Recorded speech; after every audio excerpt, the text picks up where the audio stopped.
दर्शकों, आज मैं उपस्थित हूँ गुरु के अष्टम भाव में उपस्थित होने पर कैसे फल मिलते हैं इस विषय को लेकर। पूर्व में मैंने गुरु के प्रथम से लेकर सप्तम भाव में विराजमान होने पर जो फल मिलते हैं, उसकी चर्चा की है मैंने। उम्मीद करता हूँ कि आप उस वीडियो को आपने देखा होगा। तो आज का जो हमारा विषय है कि गुरु अगर अष्टम भाव में विराजमान हो, तो कैसा फल देता है। तो अष्टम भाव आप सबसे पहले तो आपके लिए जानना ज़रूरी है कि अष्टम भाव किन-किन चीज़ों का कारकत्व है अष्टम भाव के पास, या किन-किन चीज़ों के बारे में हम विचार करते हैं अष्टम भाव से, ताकि आप उसे गुरु के साथ कोरिलेट कर पाओगे। तो अष्टम भाव को हम आयु का भाव या मृत्यु का भाव भी बोलते हैं। तो मृत्यु से संबंधित चीज़ें, आयु से संबंधित चीज़ों का विचार हम अष्टम भाव से करते हैं। उसके अलावा अपमान आदि का भी विचार अष्टम भाव से किया जाता है। कोई भी जोखिम भरे जो कार्य होंगे, उसका विचार आप अष्टम भाव से करें। विदेशी हो गया या समुद्र आदि, समुद्र यात्रा बेसिकली आप बोल सकते हो, उसका विचार हम अष्टम भाव से करेंगे। अंडकोश का विचार आप अष्टम भाव से करें। उसके अलावा किसी चीज़ का नाश है, वो हो गया आपका आयु का, तो कारक है ही अष्टम भाव। उसके अलावा माता की बड़ी बहन का पति जो होगा, उसका विचार भी हम अष्टम भाव से ही करते हैं। माता के बड़े भाई का विचार, बड़े भाई की बेसिकली माता के बड़े भाई की पत्नी का विचार भी हम अष्टम भाव से ही करते हैं। उसके अलावा अगर देखोगे आप, तो अष्टम भाव आपकी मानसिक व्यथा है, जीवन में जो अवरोध आते हैं, वो हम अष्टम भाव से करते हैं। पुरातत्व प्रेम आपका, या पुरातत्व अन्वेषण जो भी, या भूमि के नीचे के जो भी कार्य हैं आप, वो हम अष्टम भाव से ही करते हैं। उसके अलावा विदेश में अगर जाके निवास करने का आप सोच रहे हो, तो उसमें अष्टम भाव का कहीं न कहीं रिलेशन आ रहा होगा, तभी आप जाकर विदेश में जाकर बस जाओगे। उसके अलावा जो जितने ऑकल्ट साइंसेज़ हैं, जो हम ज्योतिष शास्त्र पढ़ते हैं, उन सब चीज़ों पे अष्टमेश से ही हम उन सब चीज़ों को देखते हैं। पूर्व संचित द्रव्य हो गया, गड़ा हुआ कोई धन है, उसका विचार हम करते हैं। पूर्व जन्म के बारे में विचार हम करते हैं। मृत्यु के पश्चात स्थिति कैसी रहने वाली है, उसका विचार हम करते हैं। द्रव्य नष्ट जो हुए उसका विचार, इवन मृत्यु का क्या कारण होगा, उसका विचार भी हम इससे ही करते हैं। तो इन सब चीज़ों का विचार हम अष्टम भाव से करते हैं। अब हम देखें तो गुरु किन चीज़ों का कारकत्व है गुरु के पास। तो गुरु तो चूंकि ज्ञान का भंडार है, अथाह समुद्र है गुरु। तो शिक्षा, ज्ञान से संबंधित जो विज़डम है, उसका विचार हम गुरु से करते हैं। बुद्धि और विज़डम दोनों में फ़र्क है। यहाँ पे मैं विज़डम की बात कर रहा हूँ, तो उस पर गुरु का कारकत्व है। धर्म, यज्ञ, पुराण, अनुष्ठान, धन, समृद्धि, शास्त्रार्थ, वाद-विवाद, इन सब चीज़ों पर गुरु का ही आधिपत्य है।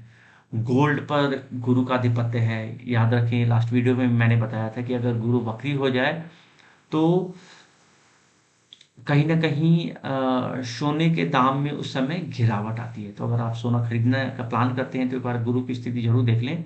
जब वक्री हो रहा हो तब का प्लान करें, तो आपको फ़ायदा हो जाएगा। ठीक है? मोक्ष आदि विषय के बारे में अगर आपको देखना है, तो आप गुरु से ही देखें। ओके, इसके अलावा आपको 5th और 9th हाउस का कारक गुरु ही होते हैं। कोई भी गज़टेड पोस्ट जो होगा, गज़टेड अफ़सर्स होते हैं जो, उसमें कहीं न कहीं गुरु का इन्वॉल्वमेंट होता ही होता है। उसके अलावा जो भी नेतृत्व वाले जो भी कार्य होंगे, उसमें भी गुरु का की प्रधानता होती है। लेक्चरर, प्रोफ़ेसर, धार्मिक कार्यों का ज्ञान जो भी होगा, ये सब चीज़ें पर गुरु का ही अधिकार है। तो ये कुछ चीज़ें थी जो कि गुरु के आधिपत्य में है, गुरु का कारकत्व है। अब अगर देखें कि जो हमारा आज का विषय है कि अगर अष्टम भाव में गुरु स्थापित हों, तो कैसा फल देता है। तो अगर अष्टम भाव में गुरु हों, तो कहीं न कहीं ये जातकों को अल्पायु बना देता है, और बहुत ओछे टाइप के कार्य करने वाला होता है ऐसा जातक। पतित आचरण करने वाला होता है। उसके अलावा आप देखोगे तो अष्टमेश गुरु यही शुभ से युक्त हो जाए, शुभ ग्रहों से, मान लो शुक्र से हो गया युक्त, बुध से युक्त हो गया, या ऐसे कुछ ग्रह हैं, या पूर्ण पक्ष बली चंद्रमा के साथ युक्त हो गया, तो ऐसा जातक कहीं न कहीं दीर्घायु होगा। और वहीं पे अगर अष्टमेश बलहीन हो जाए, जो भी राशि यहाँ पे बैठी हो अष्टम अष्टम भाव में, मान लो कि यहाँ पर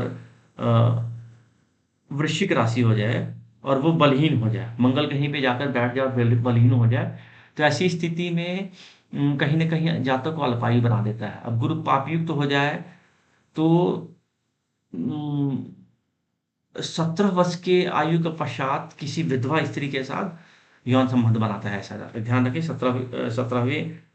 17वें वर्ष की आयु के पश्चात किसी अ, विधवा के साथ संबंध बनाता है ऐसा जातक। अगर गुरु पाप युक्त हो, पाप युक्त ग्रह के साथ हो, किसी पाप ग्रह, कोई पाप ग्रह अगर यहाँ बैठा हो, तब ऐसी स्थिति बनती है। अब यदि गुरु यहीं पे उच्च का हो जाए, तो उच्च का गुरु कब होगा? कर्क राशि में गुरु उच्च का हो जाता है, या स्वक्षेत्रीय हो जाए आपका, धनु या मीन राशि में हो जाए और अष्टम भाव में बैठा हो, तो ऐसा जातक शरीर से काफी हृष्ट पुष्ट और बली होगा। सिंपल सी बात है कि उसकी ही अपनी राशि हो गई, तो ऐसे जातक को बलि बना देता है, मतलब शरीर से ठीक ठाक हो जाता है ऐसा जातक। और ऐसा जातक निरोग रहता है और पौरुषता से संपन्न रहता है ऐसा जातक। उसके अलावा विद्वान भी होगा और अनेक प्रकार के वेदों का ज्ञाता भी होता है ऐसा जातक। और काफी पढ़ाई में भी अच्छा होगा ऐसा जातक। अगर हम इसका कुछ योग बनाए, मान लो कि यहाँ पर अगर देखें हम, तो अगर कर्क राशि हमने अगर बना दी यहाँ पर, तो सिंह, कन्या, तुला, वृश्चिक, धनु, मकर, कुंभ, मीन, मेष, वृष, मिथुन। तो ये अब आपका यहाँ पे क्या हो गया? धनु लग्न की कुंडली होगी, तो आप देखोगे तो धनु लग्न खुद गुरु का ही लग्न है, गुरु की ही राशि वहां पे बैठी हुई है, और उसका स्वामी अष्टम भाव में जाकर बैठा हुआ है। अब चूंकि उच्च का हो गया, तो ऐसे जातक को दीर्घायु बना देता है। और यहीं पर अगर चंद्रमा में बैठा दूं या शुक्र को 13th हाउस में कर दूं, तो कुल मिलाकर देखा जाए तो ऐसा जातक दीर्घायु होगा। उम्मीद करता हूँ कि 8th हाउस में से संबंधित चीज़ों के बारे में जो मैंने बताया आप क्लियर हुआ होगा। और अभी तक आपने अगर चैनल को सब्सक्राइब नहीं किया, तो काइंडली सब्सक्राइब कर लें, ताकि जो भी मेरे वीडियोस आते रहते हैं ज्योतिष से संबंधित, तो उसके बारे में आप अपडेट होते रहोगे। पूर्व में भी मैंने वीडियोस जो गुरु, बुध, मंगल, चंद्रमा और सूर्य आदि के बारे में विषय में बनाया है, तो आप जरूर देखिए, आपका ज्ञानवर्धन होगा। और आने वाले समय में जैसे ही ग्रह का विभिन्न भावों में फल की चर्चा खत्म हो जाएगी, उसके बाद मैं एक कोर्स डिजाइन कर रहा हूँ, ताकि आपके लिए ला सकूँ मैं, जो कि काफ़ी कम समय में और आप कम पैसे में ज़्यादा से ज़्यादा चीज़ें सीख सको और अच्छी प्रिडिक्शन कर सको आप। यही मेन लक्ष्य है हमारा।